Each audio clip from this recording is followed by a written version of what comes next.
अस्सलाम वालेकुम नाजरीन, आप देख रहे हैं न्यू बीबीसी न्यूज HD और मैं हूं आपकी मेजबान सना चौधरी। शामिल करते हैं आज की अहम खबरें।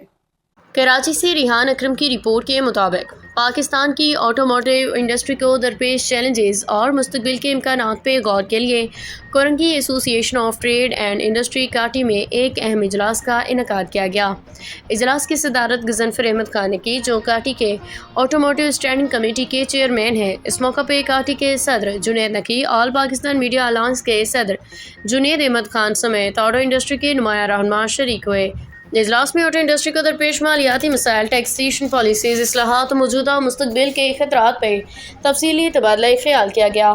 शुरा ने ऐसे पायदार इक़दाम पे गौर किया जो सनत की बका, तरक्की और आलमी सतह पर मुसाबिकत को यकीनी बना सके। ऑटो इंडस्ट्री को दरपेश चैलेंजेस पे के मुकाबला करने के लिए मुश्तरका हिकमत अमली की ज़रूरत पर जोर दिया। शुरा ने इस बात पर इतफाक़ किया कि ताउन और हमआहंगी ही इंडस्ट्री की तरक्की मुसाबिकत के लिए नागुज़ीर है।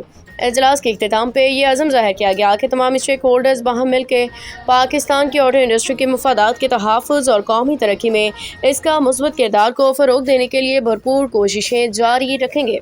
अब तक के लिए इतना ही। मज़ीद खबरों और अपडेट से बाखबर रहने के लिए देखते रहें न्यू बीबीसी न्यूज HD।